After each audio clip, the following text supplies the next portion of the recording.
welcome to another live session for Earthworks Hub. It's Sunday, the 26th of May 2024.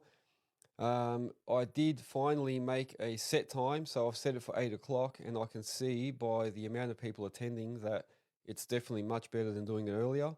So we're definitely going to keep it at 8 o'clock, and I can tell a lot of people have been sending me comments during the week saying, yeah, definitely do a set time and definitely do it a bit later. So I suppose Sunday night, everyone has to have their dinner, and then after dinner, everyone sort of winds down. So a lot better choice, I reckon.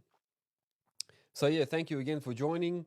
For everyone that saw me during the week, I've still been doing my live sessions during the week while I'm operating. So I appreciate all the people that came on there. We had heaps of people on this week, heaps of people, and heaps of new followers. So thank you to everyone that's been following. Just a quick shout out to all my sponsors. So Network Finance, the Bole Group, Melbourne Tractors, Spartan Machinery, Nexgen Landscapes, and JR Safety Co. Have to give a big shout out to all those guys. Definitely check them out. If you need to use any of their services, go to my website, www.earthworkshub.com.au, and you'll see them on the front page. You'll see all the sponsors on there.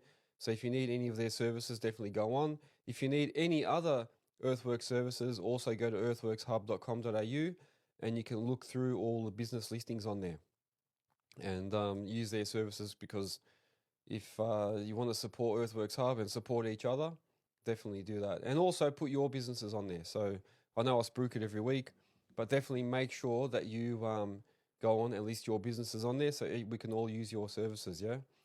So as usual, I'm going to go through a couple of things. I'll go through my week, then I'll go through a topic.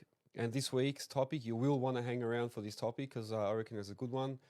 And there's some more people putting topics up. Keep those topics for a little bit later. Let me just go through the boring part, I suppose, first, which is my week, and then I'll hit your topics after that. Project updates. So my warehouse that I'm building, we've had a few good wins there. So the panels were lifted up the week before last. And then we had the roof guys, the steel guys came in, did all the steel work. The roof guys have been in there all week, and they've put up all the mesh across the top of the roof, getting all the sissilation and that ready. And they've already craned up all their sheets, which they're going to, and they did all the plumbing as well. So all the pipes that are going to go out towards the front of the factory have all been hung on each side of the building. So I saw that today, and yeah, they're ready to do their sheets, which I think they're going to do this week, pretty much Monday, Tuesday. And then the caulking guy was there on the weekend, so he's been caulking the gaps between all the walls, and all the concreters are there patching up, doing any patchwork and that. So it's all systems go. Got to adjust this mic, sorry. All right. Also, what else? We had temporary power finally installed, so that's all done.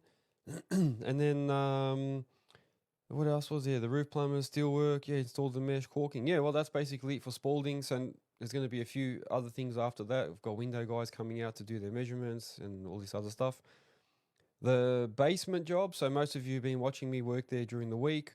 All the shot cleaning's done in the first section. They've already put up all the hollow core panels across the top. The lids, it's all been lidded off on that first section. Now I've been working towards the front of the basement where there's going to be some retaining walls, and I've been digging out that area. So I dug down 3.5 meters, whatever it was, deep, and then to the basement level, and then started doing footings there as well.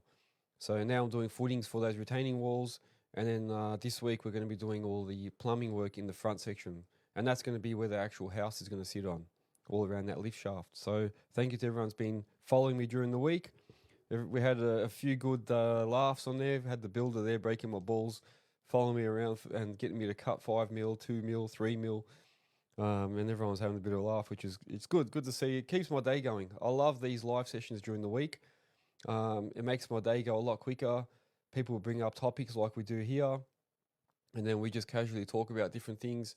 And yeah, my days go a lot quicker, and it's good interaction. You know what I mean? Good conversations. So I'd rather be doing that than listening to the radio. Radio gets a bit boring, a bit repetitive. So thank you to everyone that does join during the week. And if you haven't, make sure you look out for it. I just do it randomly throughout the day, mainly on TikTok. So sorry for the Insta guys. every time I put Instagram on during the week, not many people join. So that's why TikTok, I get heaps more. So that's why I've been focusing on TikTok during the week. I see a lot of people asking questions. I will get to those. Let me just finish up these last bits. Also, at the basement job, I had my 5-tonner up on the top level and dug out where the swimming pool is going to go. Did all the footings and all that for that too. So and a pool house and other stuff. So big project there, man. Very big project. Still a little bit more to go. I reckon I'll be there for another week or so. And then we'll see what happens. Maybe I'll have to come back later and do some of the other landscaping and whatever later on. But that 14.5-ton case I've been using has been really, really good. And Tony Soprano is saying that he's got the 14.5 and he loves it. So no, I agree, man. Very good machine. So thanks for joining. We've got National Plant Hire, Stephen Cardona, JT Heavy Diesel, Earthworks is back, MOBA, Civil Track, heaps of guys on Insta. We've got Tony Soprano, Chill with C, Neil Sutherland, heaps of people here on Cooper, the heavy operator Mitchell Anderson, yeah, and so forth. So heaps of people. Thank you very much for joining. My posts that I did this week, you probably saw I was repping at one of my kids' soccer games. I was repping Melbourne Tractors. I sent out a photo wearing all their gear. So thanks to Melbourne Tractors for providing me with the jacket and the hat and some other stuff. So I had to rep for them. I did some posts on the footings that I've been digging, which I was just talking about. And then I did some footage of me in that case 14.5-tonner. Absolute magic machine, man. I love it. I do prefer to be in that 14-tonner over my 5 because I have to admit, as soon as I was in my 5-tonner digging that pool section out, I got home and I had a sore back. But when I was in the 14-tonner, it was a bit more sort of smooth. It wasn't getting bounced around. So I do actually prefer being in that 14-tonner. And then, yeah, like I said, I did my lives during the week. And I appreciate everyone that joined. So what I will do, and my podcasts. So apart from these live sessions, I do podcasts with guests. I've been putting them off a little bit lately because I've been so flat out on these projects. I've got a whole list of people I need to speak to. So I need to take a couple of days to do that in the next week or so. So there will be a whole bunch of new podcasts with guests coming out very shortly. It's just very hard when you're trying to work and then do all the editing after hours, and that just painful. So give me a chance and you will see some more very shortly. So let me go to my topic. So this is a topic that somebody brought up. Actually, one of the dads at my kids' soccer brought it up, and we were talking because he's in the same sort of industry. He brought it all up, and we're saying, why don't you tell people about some of the stories where you've put your safety at risk just to try and keep a customer happy? And it started getting me thinking, and the funny thing is, as soon as I started thinking about it, I can name a lot of times where customers have asked me, especially in residential, and a lot of people can probably resonate with this, how a lot of times, just to try and keep the customer happy and keep the job going, we actually put our own safety at risk. And a couple of times I've done it and actually put some of my workers at risk.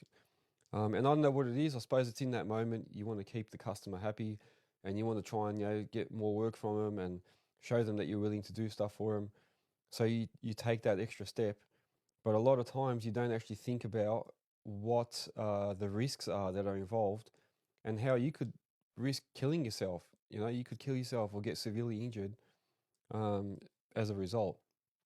So in a minute, I'll ask people. So maybe start writing down if you've got any situations that you've had that you've put yourself in because the customer wanted you to finish something, and we'll go through it. But first, I can give you 2 stories. So one, and I still as a result of it, I still get pain in my foot from it. But there was an instance where it's funny. One of my customers asked me to do some work in his backyard. So he had a backyard that sloped back downwards at the back. So the front of the house was a single story, the back of the house was a double story, if that makes sense. So they had some concrete stairs that sort of came from the top story and led down to the bottom level in the back. And he was going to put a swimming pool and some other stuff and do some landscaping in the back there. So he said, we need to dig out all the backyard, and then we need to remove that staircase. And being an old house, everything in that backyard or every part of the house was built really solid. So I had my posi track there. It was my Terex PT60, open cab, posi track. I brought it down the back, cleaned out all the back area. Then we tried to use that to try and push the concrete stairs, and we unbolted them from the house. And for some reason, they just would not move. I think in the end, they had Rio going into the actual bricks as well, so they were like really firm. And what we did was we're trying to push the stairs up and down and knock them, and they wouldn't move. And there was one steel pole also that was holding the stairs up. So the pole was probably like, I don't know, two meters long, and that was bolted to the concrete underneath the stairs, and then bolted to like midway through the steps. So we undid the bolts, and we tried to undo the bolts, and a couple of them were still stuck. And then we thought, you know what, we'll just bend that pole back a little bit, and the stairs might drop down. So I didn't have any chains on me. I had my tip truck then, so I didn't have any chains to use. And I said, you know what, we'll just go and get some of the ratchet straps that I've got, and we'll tie them to the pole. So we tied the ratchet straps on one end to that pole, tied the other end of the ratchet strap to the bucket, at the front of the posi track, and I started reversing backwards. So I was facing the stairs. I started reversing backwards and put tension on the ratchet strap. So what I was doing was I was trying to drag that pole to come out, and I didn't want it to come out too far. I just wanted it to sort of bend back a little bit, and then we thought then that way the stairs would just drop. But what happened was I started pulling backwards, and then the ratchet strap almost became like an elastic. So I was dragging back, and then eventually the pole actually, the bolts that were holding it down the bottom snapped. The pole came like straight out from its spot and came flying towards me. So I had the open cab. I could see it in slow motion. This pole was coming straight at me and was like rotating. So one end of it actually what happened was the pole where it was welded to, that's right, where the pole was welded to the bottom, the base, it snapped off there. Sorry, that's right. So the base of it was still bolted, but where the pole was welded to the base snapped off, and the top we already unbolted. So that came loose and came flying straight at me. And because I was using the ratchet straps instead of chains, it became like an elastic. So it flung it at full pelt at me, started coming back at the machine. As I saw it coming, I put my leg and my arm up to sort of protect myself, to shield myself. The pole hit the top of the posi track, the cabin.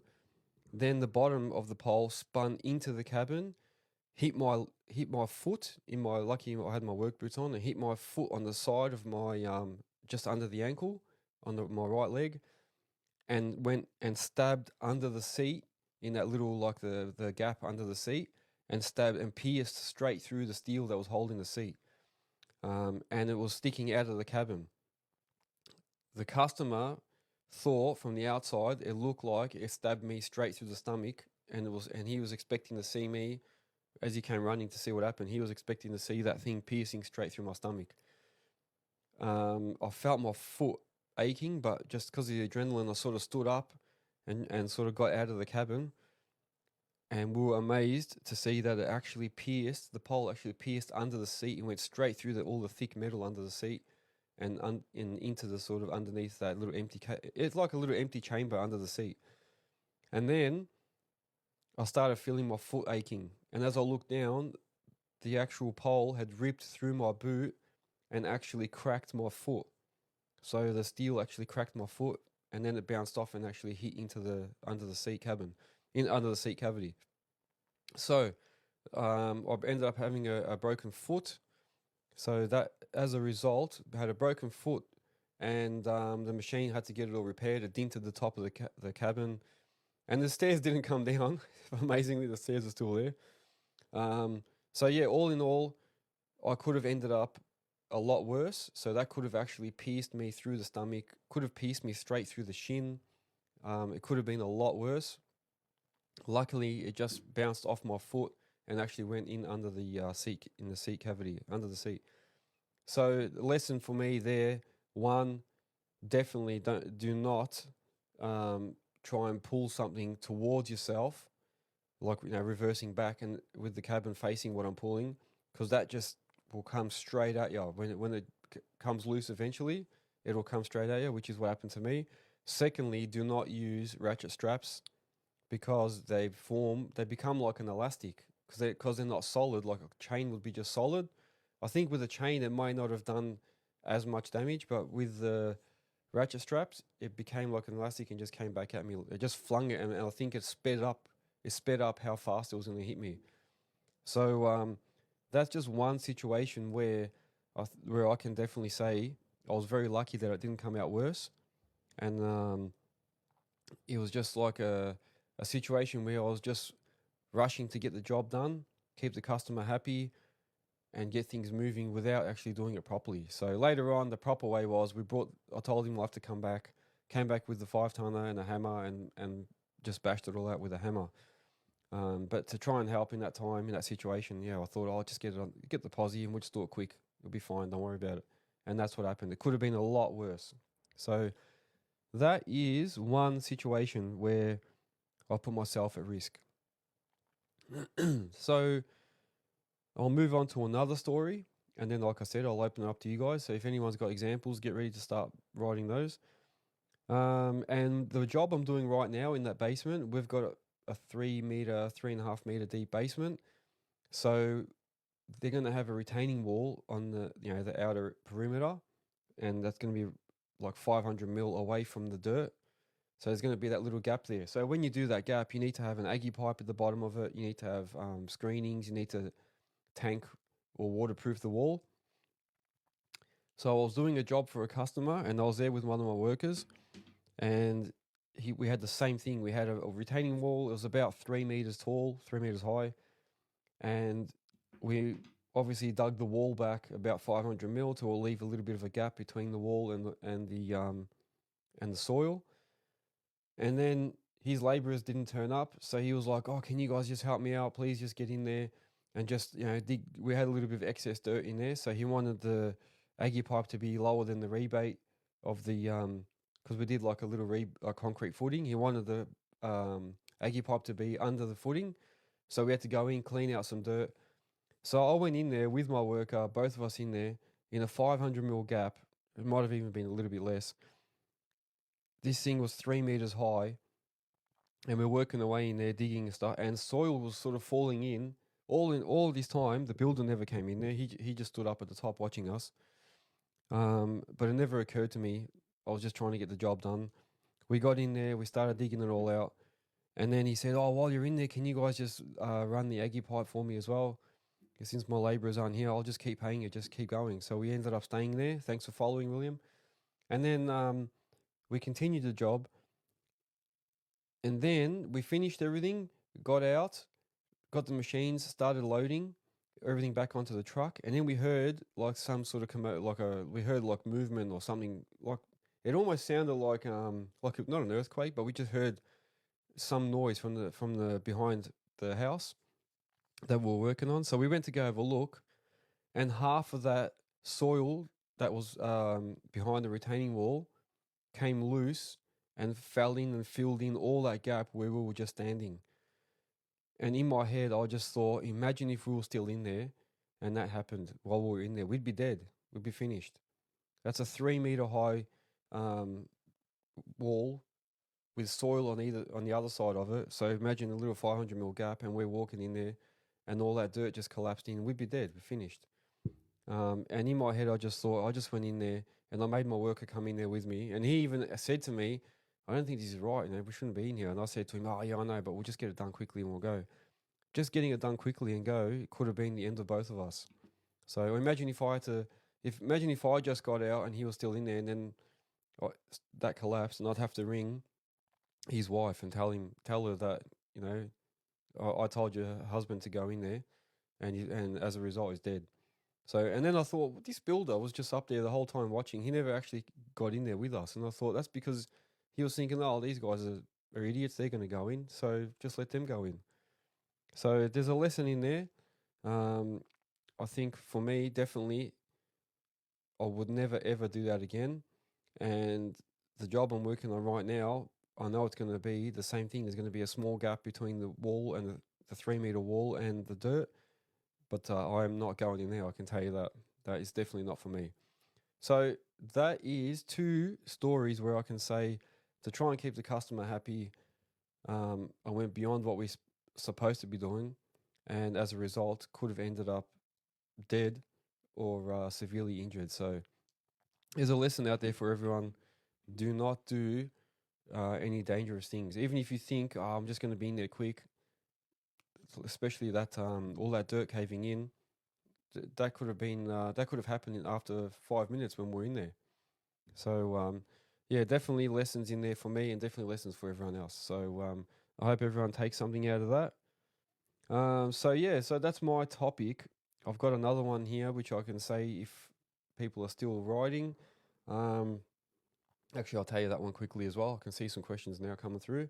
Another one is I got to a job and the customer wanted us to, I can't remember what it was. He wanted us to do some work, and he was rushing us and saying, "Oh no, we gotta unload," because we unloaded. That's right. We got to the job. We unloaded the machine. So I unloaded my 5 tonner off the tip truck with the ramps and everything, and we're ready to go. And he said, "No, you need to put it back on. Then we need to get to the other side. You need to go around the block and enter from the rear because we're going to be working in the back section." And I was like, "All right." And he's like, rushing us. So I was there with my worker, one of my workers, and I remember just in haste, I thought, "Oh, we've got to be quick." I put the ramps on, and then we couldn't remember where the pins were. I think we put them back inside the cabin of the truck. And I said, "Oh, don't worry about the pins. We'll just load it up without them." And as usual, when you just say, "Don't worry about it, it'll be fine," we went up, and one of the ramps slid back, and the machine fell sideways and didn't tip fully, but almost almost tipped over. And somehow I saved it, and I think the bucket latched onto the side of the tipper or something, and we saved it somehow. But that could have been another situation where it could have been a lot worse. I could have tipped it, could have squashed myself, could have squashed my worker if he was there, damaged the machine, damaged the truck, all to try and hurry up to get this machine moved, just so we can help the customer move his project along. So it's not worth it, man. If anyone is listening and has similar situations, share your stories. But definitely use these experiences as examples of what you should not be doing. So that's 3 stories there for you guys. So we had a few questions earlier. Let me just track back a little bit. So let's have a look. Actually, let me just have a bit of a drink there. 1 minute. Hope everyone's had a good week. All right, here we go. So we had the heavy operator was asking a question. Before we say that, Mitchell Anderson saying that he's finally listened to all my podcasts right from the start. Very good. Legend. Thank you for doing that. And if anyone else hasn't listened to all the podcasts, go back and have a listen. Yeah, definitely. All right, so the heavy operator is saying, topic, how much the industry has dropped with work the last few months and why it's so hard now. And he's written in brackets, Sydney. So I'm in Melbourne. I can tell you in Melbourne, it's definitely dropped. We had a conversation either last week or the week before where people were saying that some of the other states don't seem to be suffering as much. So people in Adelaide were saying that there's still plenty of work in Adelaide. Some people in Brisbane were saying there's still a lot of work. But definitely Melbourne, and then from what you're saying in Sydney as well, there's definitely a big lull in work, and I think it's going to be here for a while. I was saying last time as well that even now, like a lot of it is that people aren't building. People aren't buying properties and building them, buying blocks and building. So developers aren't really selling. A lot of the big civil companies obviously then are not hiring us. So then it just sort of keeps like a domino effect, keeps going out, and the ripple effect, I suppose you call it.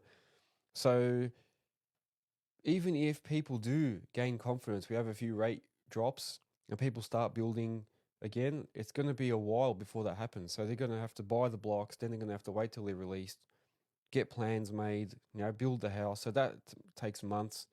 So it could be a year or two before, if anyone even starts the process now, before we actually start seeing an increase in housing getting built again. And then we start getting busier again with the machines.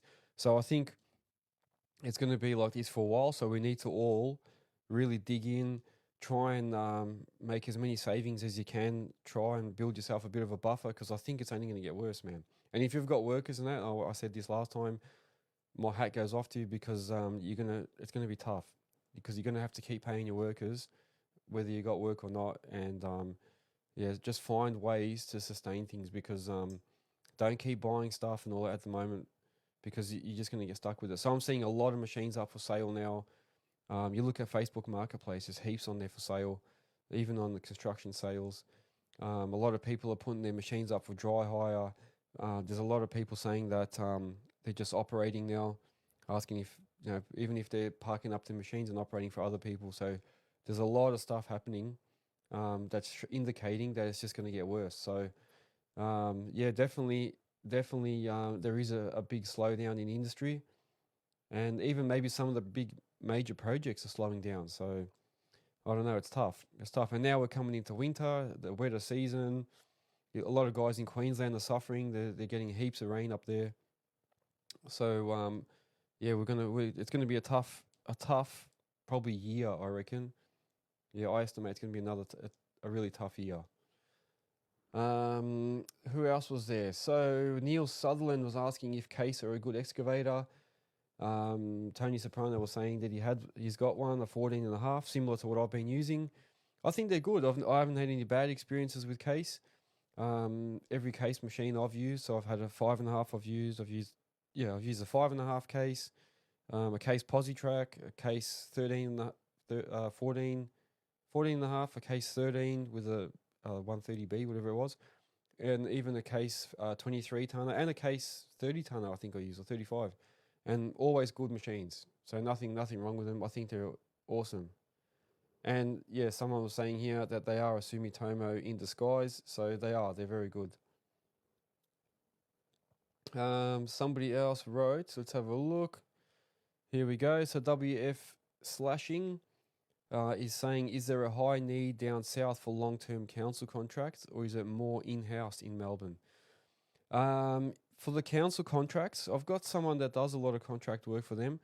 And what they're saying is that there's like a panel. So the council has formed like a panel of 5 or 6 contractors, main contractors that they use. So they go through a process to try and select them. And then those contractors get first dibs to quote on any new council work. And then from there, the council will try and pick which one is the winner. So I don't know if it's always price, but it could be like, who can actually get to the work, get to the job. And then what I'm hearing from my source is that there's a lot of contractors that are on that panel, but actually can't meet the demands. So, the guys that can meet it are getting most of the work. So, yeah, I think if you're talking about council contracts and that, there's already like a set panel, and that makes it very hard for new contractors to break in and start doing any of their council work. And then the other thing is all the paperwork that's necessary, all the red tape. Like I know they've got to have all their JSAs, their SWIMs. They've got to have all their ISO accreditations, and they've got all these things that they need to have in order to even get on that panel. And then they've got to consistently update those things. So there's a lot of red tape involved. That's what I'm hearing from my sources. Um, so, and the council does have a lot of their own equipment, but more like the little civil jobs that they offer. That's mainly for like that group that's in the panel. So yeah, here we go. Yeah, so WFS Slashing is saying, yeah, usually under 5K, it's preferred provider, or over 15, council has to offer it to 5 contractors. Yeah, there you go. Yeah, so yeah, I know they've got like a set panel here, and I've done a little bit of work with them, and it's okay. It's actually not well, I suppose I didn't have to deal with all that paperwork. My mate had to do that, so I just came in and helped him with the job. But Yeah, I know he did tell me there was a lot of paperwork to get to that point, and then they consistently have to keep updating. Yeah, so and then apparently if you don't quote enough jobs with them, so if you know say that you can't quote this one, then you can't quote the next one, and then they eventually just say, well, you can't be on the panel anymore. So yeah, you got to also keep quoting all the time, even if you think you can't get to it, you still got to keep providing quotes. So it's a bit pretty intense, pretty intense.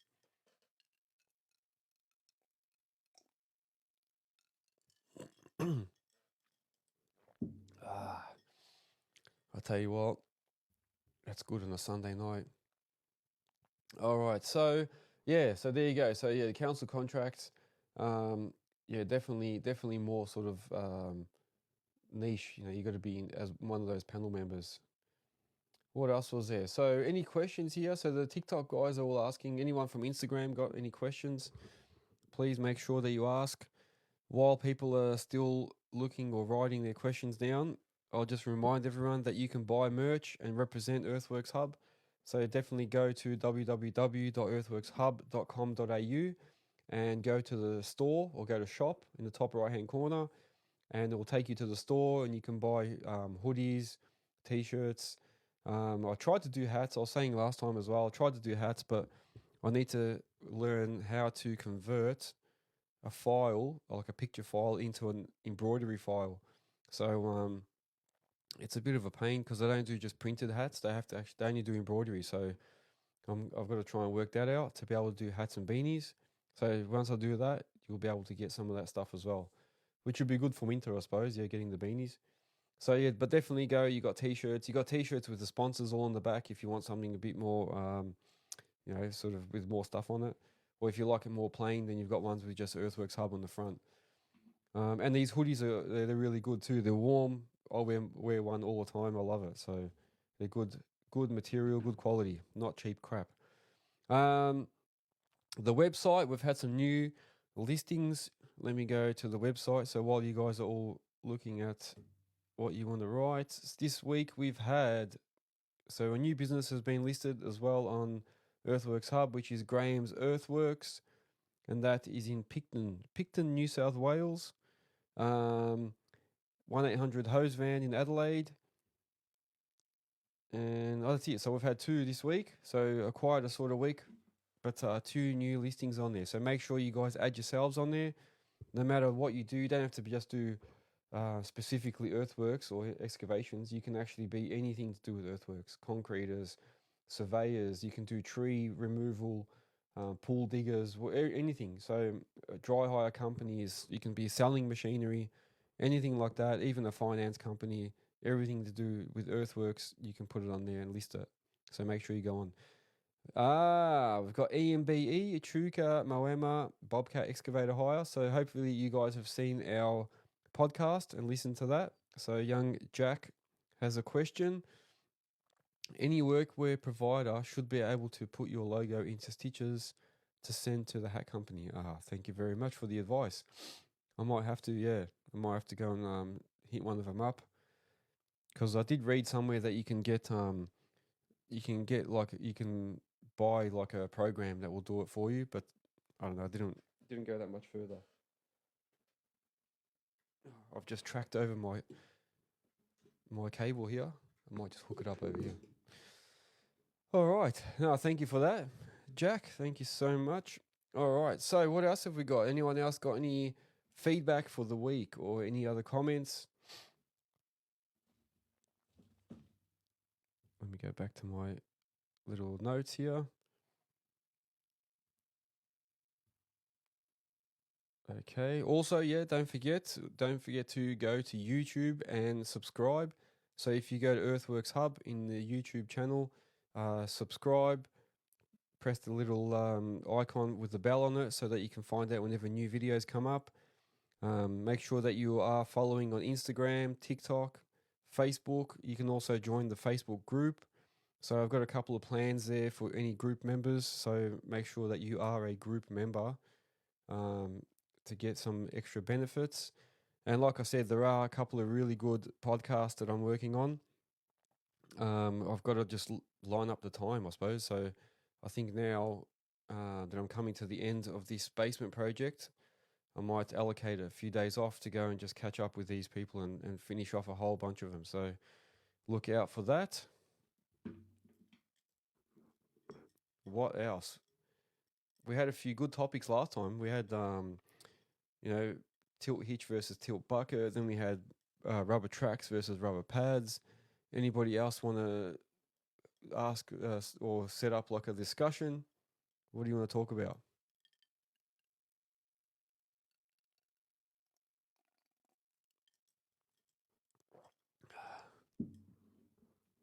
Anybody got any stories of where they put themselves at risk to try and help a customer out? I can tell you some more stories if you want. I've done it a lot of times, which is pretty bad, but it happens. It happens. It's, like I said, we don't think about it at that moment. But there's been heaps of times where I've had machines right up on the edge of like a 3 meter drop, trying to clean out the last bit, at the bottom, not thinking like, what happens if the machine tips over. I've had machines tip over where I've picked up a bucket full of crushed rock and tried to like in my 5 tonner with a full bucket, put it all the way out to the side and tip it into a trench. And then because it gets so heavy, it actually tilts the machine over. Um, I've had operators roll my posi tracks. So I had one guy come down some ramps, come down forward. So he was reversed up into the tip truck. And then when we were unloading it, he was coming out forward, had the smudge bar up in the air too high to try and see the ramps. And as he got out of the tip truck and tipped forward onto the ramps, the weight of the smudge bar tipped the whole machine forward. So the actual smudge bar hit the ramps, and then he slid down the ramps with the tip of the tracks and the smudge bar sliding all the way to the bottom. And then the actual screen, the actual door was almost hard up against the ground. So when the machine turned off by itself, he actually tried to open the door and couldn't get himself out. And then somehow he got out and squeezed through and just left the machine like that. So I had to go and recover the machine. So just little things like that can happen, just when you're not expecting it. Here we go, 1 second. Earthworks excavations. He's the topic king. Not to bag out machine manufacturers, but what's the worst machine you've ever been on? Or oldest you've ever operated? Oof. Excavations, thanks for joining. So the question Earthworks has just asked is, what's the worst machine I've ever been on? I suppose when you say worst, I suppose you mean like something I got on and I thought this is just a hunk of junk. Like it doesn't want to move, doesn't have power. I don't know. I haven't really sat in anything too old and that I've actually said to myself, this thing's rubbish. I know a friend of mine bought himself an old 1.6 or 1.4 ton little Komatsu, like an imported one. And that thing was like, it wasn't probably the manufacturer's fault. It was thrashed. So like the pins were so loose and so worn on it that the bucket was just really loose, and it was almost like a tilt hitch. When the pins are that loose that you put the bucket down at any angle and you can scrape. It had no power. And then when we checked the filters, they were that filthy that no one had probably ever blown those filters out or changed them in years. At the cabin, it had no cab, so it was an open cab machine, but all the roof had been removed and never been put back on. So had no sort of rollover protection. It had not much guts in it. He got it cheap. It was like a farm machine, but he got it to do some footings once, and he said, "Oh, don't worry about bringing your machine. I've got one. We'll just use mine." And that was a big mistake. I had to go and use that thing. I killed myself on it. So that's probably one. I mean, I can't blame Komatsu. It's like a Komatsu import, so it was like a baby blue color Komatsu or purple. So one of those imports. But that's probably not the manufacturer's fault. Actually, you know what? I will say something about a Komatsu. I bought a PC78, so a Komatsu PC78. There you go. There is one, Earthworks. I bought a Komatsu PC78 from someone, and the 8 tonner with rubber pads. So I spent all this money. I put brand new rubber pads on it, resprayed the whole machine. Um, when I bought it, it felt like it was really, really slow. I felt like there was something wrong. So I thought once I change all the hydraulic oil, change everything, and all the oil filters and that, it might run a bit better. And I did all that, did everything we could, and it still kept going really slow. Like I didn't have enough power to actually lift itself. So if you put your bucket down in front of you, it wouldn't lift. If you try and try and scrape a bunch of material and fill the bucket and then try and lift it up, it would take forever to lift up towards yourself. Took forever to slew around. Um, Somebody told me that they use transmission oil, like a form of transmission oil, as hydraulic oil on that Komatsu. They don't use actual normal hydraulic oil. So I looked into it and I bought this really, really thin, like a almost transmission fluid that somebody recommended. Changed all the hydraulic fluids. It was actually worse. It was worse because they were saying, oh, you can't put thick oil in that. You can't put hydraulic 46 or 68. So I put that in there, still ran like a piece of crap. Then we called Komatsu. They said, oh, we can adjust the pumps and make it a bit more powerful. Had someone come out. They said that they changed it. When I got back in the machine, it was just the same. So that machine, I kept it for as long as I could, put up with it, and then in the end, I sold it. So I did tell the guy I sold it to. I said it runs really slow. I don't know if it's because of the oil. I don't know what it is. So I did give it to him a little bit cheaper, but yeah, for some reason that machine ran really slow. Now I did mention that somewhere on one of my other podcasts, and somebody wrote they have a PC78 or a PC88, and it was also slow. So maybe people can shed some light on that.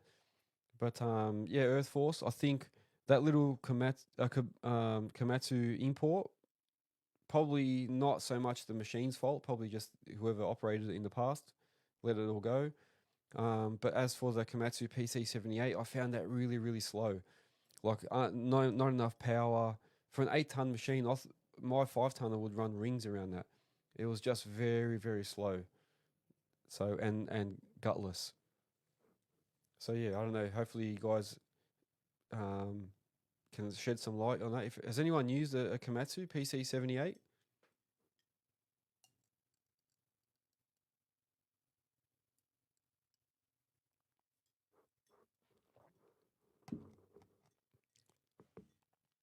No one's saying anything. Let me check who we still got on here. I hear Earth Force is still on there. Let me see over here. Oh, we got the Dirt Pirate on. Dirt Pirate, thank you for joining. Loving your videos, man. I love those blocks that you make your own blocks. Oh, it looks like you make your own blocks. That's really good. I like that. Like your stuff. Um, who else have we got? Ash Rat Ray, Lucky Barry, Gat Excavations. Where did Mr. Healy go? Hopefully Jack was happy with that answer about the workwear. So I will have to go and talk to a workwear company maybe to try and get the embroidery file made. So yeah, like I was saying earlier, make sure you do list your businesses on Earthworks Hub. So it's an online business directory. So if you need any contractors or services and that, make sure you go on there and use the guys that are on that website. And that's I should say that now. We're going to be increasing the prices on there soon, so definitely make sure you go on as early as you can or as quick as you can, and list your business on there because the pricing will be going up after June. So definitely make sure you go on there. Oh, we got Zach online. Zach, how you going? Zach actually purchased a couple of t-shirts, so thank you very much for purchasing those. Um, don't forget to send photos of you wearing that stuff, man. What else? Guys, I have another 15 minutes left. So, like I was saying, I'm happy for you guys to talk about any certain topics that you have. It can be about machines, again, earthworks. It doesn't have to be about that. It can be about cars, whatever you like, but mainly earthworks, if possible. But yeah, open to all suggestions. Any feedback on these live sessions? Is everyone happy with the way they're going? I have been uploading them as podcasts every week, I have to admit, because they're over 1 hour, the computer really struggles to upload. So I've got like last week's episode has been uploading for 4 days already. It's been uploading to YouTube for 4 days. I don't know why, it's just getting longer and longer. I think because they're just big files.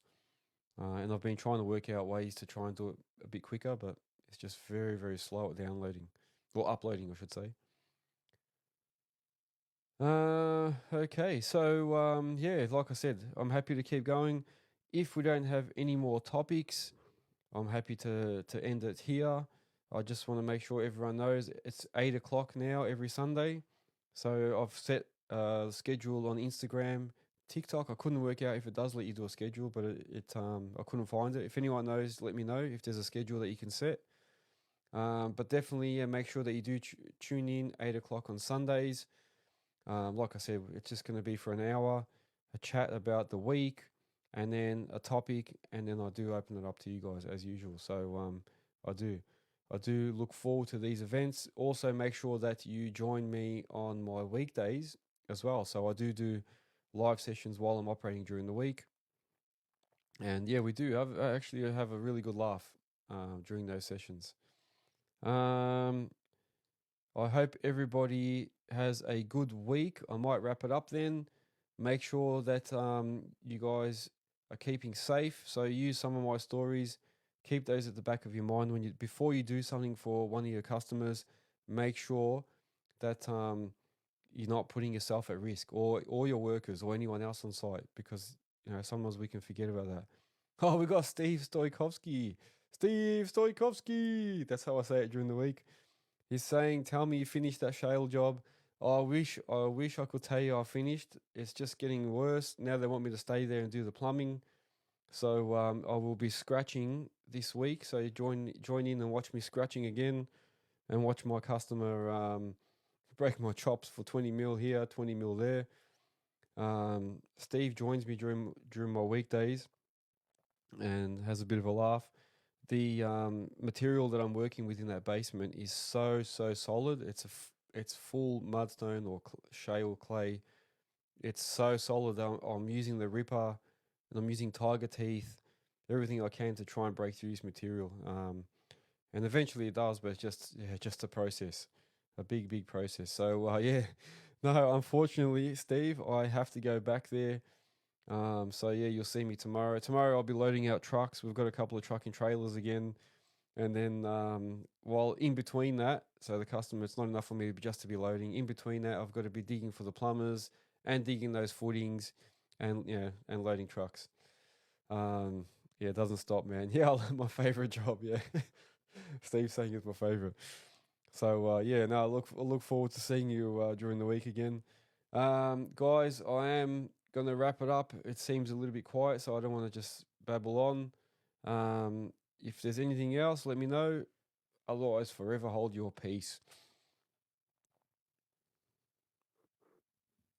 I've even still got a bit of scotch. I've been going slow. Irish whiskey, sorry.